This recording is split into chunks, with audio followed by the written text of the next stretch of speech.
उच्च गति अभ्यास खंड 2 प्रतिलेखन संख्या 99 व 100 गति 100 शब्द प्रति मिनट। Be ready. 3, 2, 1 स्टार्ट। महोदय, भारत सरकार देश की आर्थिक स्थिति पर बराबर गौर करती रही है।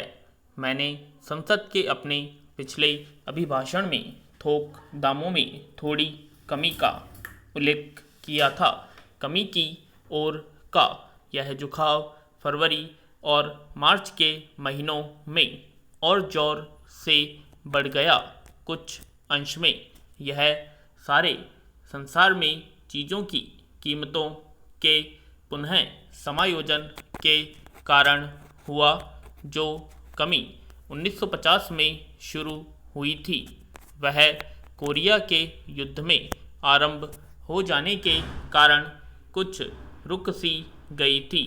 कोरिया में विराम संधि की आशा की झलक से कीमतों के पुनः समायोजन की प्रक्रिया जोर पकड़ गई है। देश में अधिक उत्पादन होने से और उपभोक्ताओं द्वारा ऊंची कीमतों का अधिकाधिक विरोध किए जाने से इस पुनः समायोजन के झुकाव की ओर भी बल मिला है।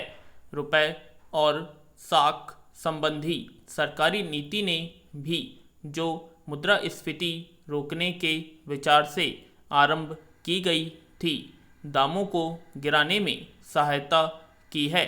जो लोग वाणिज्य और कारोबार में लगे हैं वे और विशेषकर कपड़े और पटसन की बुनाई के कारोबार वाले मूल्यों में गिरावट आने से कुछ संकट में पड़ गए हैं। इससे हमारे निर्यात से जो आय होती है उसमें भी कमी होने लग गई है।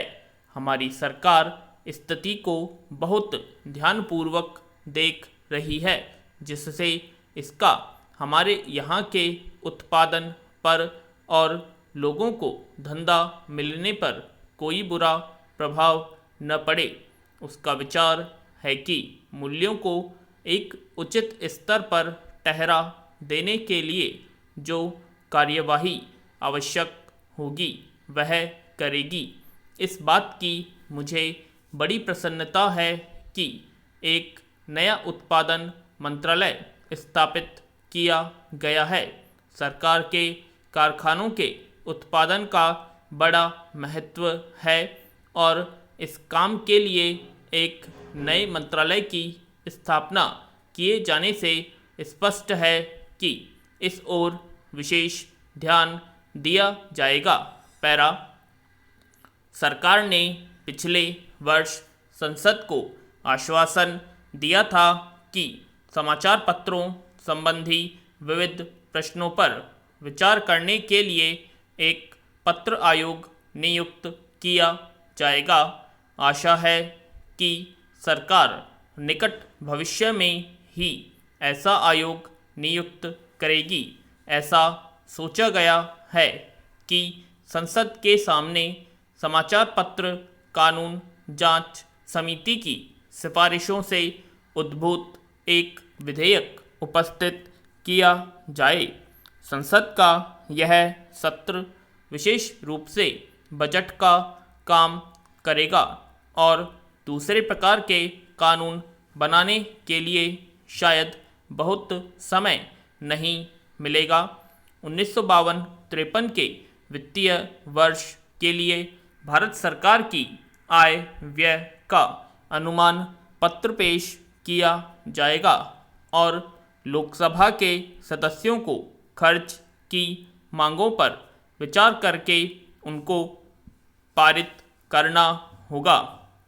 अंतरकालीन संसद के अंतिम सत्र के बाद सौराष्ट्र पोर्ट डेवलपमेंट लेवी का निरसन करने के लिए एक अध्यादेश जारी करना आवश्यक हो गया था। वह अध्यादेश आपके सामने एक नए विधेयक के रूप में आएगा और आपसे निवेदन किया जाएगा कि आप उस पर विचार करें और उसको पारित करे। एक दूसरा अध्यादेश 1950 को जारी रखने के लिए जारी किया जाएगा। पैरा। महोदय, हमारे बीच आज पाकिस्तान के अध्यक्ष की उपस्थिति इस सुखद परिवर्तन का प्रमाण है। व्यक्तिगत असुविधा के बावजूद उन्होंने गणराज्य दिवस समारोह देखने के लिए हमारा निमंत्रण स्वीकार किया और वे यहाँ पधारे हैं। विदेशों के साथ महत्वपूर्ण संपर्क की दिशा में यह वर्ष चिरस्मरणीय रहेगा। इस वर्ष बाहर से कई एक सम्माननीय महानुभाव हमारे देश में आए। उनमें युगोस्लाविया के राष्ट्रपति, चीनी लोकराज्य के प्रधानमंत्री, श्रीलंका के प्रधानमंत्री और इंडोनेशिया के प्रधानमंत्री का मैं विशेष उल्लेख करना चाहूँगा। इन महान नेताओं का स्वागत करना हमारा सौभाग्य था। रूस, चीन तथा अफगानिस्तान के सांस्कृतिक शिष्टमंडल भी इस वर्ष हमारे देश में आए। इन शिष्टमंडलों को भारत में बहुत लोकप्रियता मिली। ऐसे आगमनों और राष्ट्रों में सांस्कृतिक शिष्टमंडलों के आदान प्रदान की उपादेयता निश्चय ही बहुत अधिक है। पैरा। संयुक्त राष्ट्र संघ के आदर्शों में हमारी आस्था यथापूर्ण स्थिर है।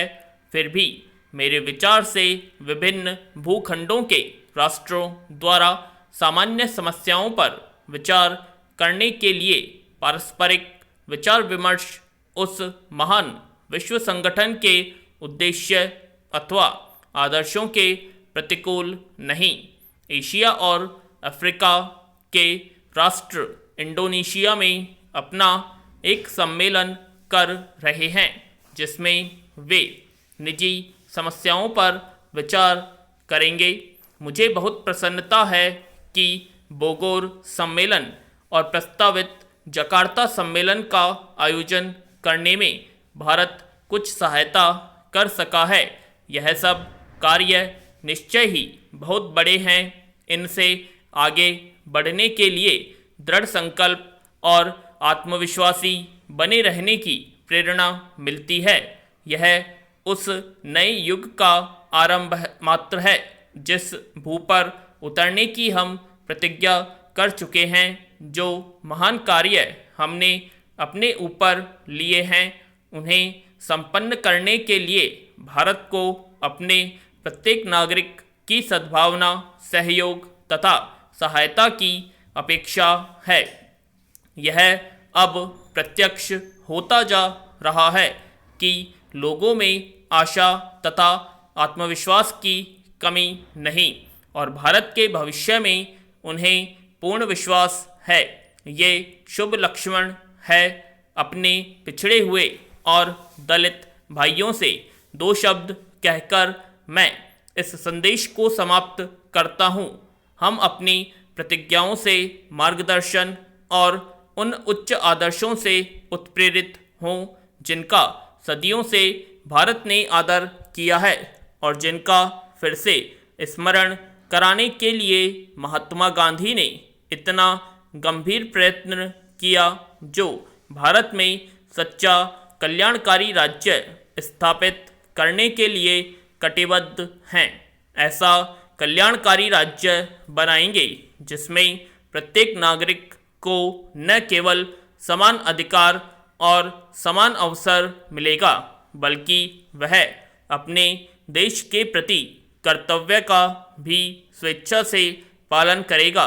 मेरी आज यह प्रार्थना है कि हमारा यह आदर्श ध्रुव तारे के समान हमारे प्रत प्रदर्शन के लिए हमें प्रेरणा देने के लिए सदा हमारे सामान रहे। मेरे यह प्रयत्न किया है कि संसद के इस सत्र में जो काम आपके हमारे देश के कल्याण के लिए सफल होगा और भारत गणराज्य की यह नई संसद मैत्रीपूर्ण सहयोग का एक उदाहरण उपस्थित करेगी, पूर्ण विराम।